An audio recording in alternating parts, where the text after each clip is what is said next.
চাকরিহারা প্রায় 26,000 শিক্ষকদের মধ্যে অনেকেই যোগ্য তালিকাভুক্ত হলেও সুপ্রিম কোর্টের নির্দেশে সবাই কাজ হারিয়েছেন। যোগ্য শিক্ষকদের শিক্ষাঙ্গনে পুনর্বহালের দাবিতে আন্দোলনরত শিক্ষকদের ওপর পুলিশি অত্যাচারের প্রতিবাদে বৃহস্পতিবার এসইউসিআই কমিউনিস্ট দলের বেলদা লোকাল কমিটির পক্ষ থেকে সারা রাজ্যের পাশাপাশি পশ্চিম মেদিনীপুর জেলার বেলদাতেও বিক্ষোভ মিছিল ও থানায় ডেপুটেশন কর্মসূচি করা হলো। এদিন এসইউসিআই কমিউনিস্ট দলের কর্মীরা বেলদা শহরে মিছিল করার পর বেলদা থানার ওসির নিকট ডেপুটেশন দেয়। দলের দাবি, বুধবার কসবা ডিআই অফিসে আন্দোলনরত শিক্ষকদের উপর যে সমস্ত পুলিশ কর্মীরা আক্রমণ চালিয়েছেন তাদেরকে চিহ্নিত করে দৃষ্টান্তমূলক শাস্তি দিতে হবে। যোগ্য শিক্ষকদের স্কুলগুলিতে পুনর্বহাল করতে হবে, রাজ্য সরকারকে যোগ্য অযোগ্য তালিকা প্রকাশ করতে হবে এবং বিদ্যালয়গুলিতে সুষ্ঠু পঠন পাঠন পরিচালনার জন্য সঠিকভাবে পরিকাঠামো গড়ে তুলতে হবে। এদিনের কর্মসূচিতে উপস্থিত ছিলেন এসইউসিআই কমিউনিস্ট দলের বেলদা লোকাল কমিটির ইনচার্জ মানুষ কর, সুশান্ত পানিগ্রাহী সহ অন্যান্যরা।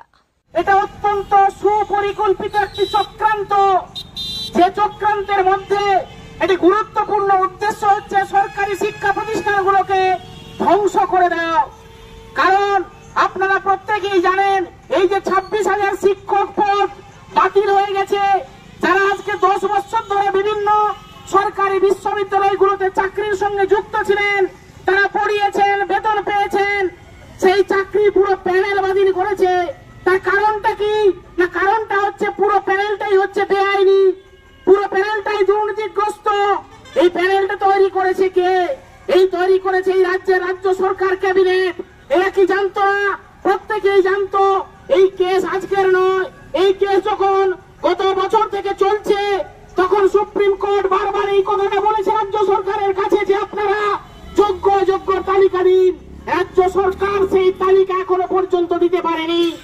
যখন চাকরি চলে গেল, গুটি কয়েক অযোগ্য যারা টাকা দিয়ে চাকরি পেয়েছে তাদের জন্য পুরো প্যানেলটা বাতিল হলো। যারা যোগ্য শিক্ষার্থী, যারা যোগ্য শিক্ষক, তারা পথে বসেছেন। আজকে বন্ধুগণ, আমাদের রাজ্যের মুখ্যমন্ত্রী নেতাজি ইন্ডোর স্টেডিয়ামে ডেকে মানবিক মুখ প্রকাশ করার চেষ্টা করেছিলেন। সেখানে তিনি যে 1 ঘন্টার বক্তব্য রেখেছেন, আপনারা শুনবেন, সেই বক্তব্যের একটা শব্দ তারা উচ্চারণ করেনি যে আমরা ভুল করেছি, আমরা লিস্ট দিতে পারিনি, একটা বাক্য বলেনি। উল্টে তিনি যে কথাগুলো বলেছেন, তিনি অন্যান্য রাজনৈতিক দলের উপরে দোষ চাপিয়েছেন, তিনি অন্যান্য ব্যক্তি উকিলের কাজের উপরে দোষ চাপিয়েছেন।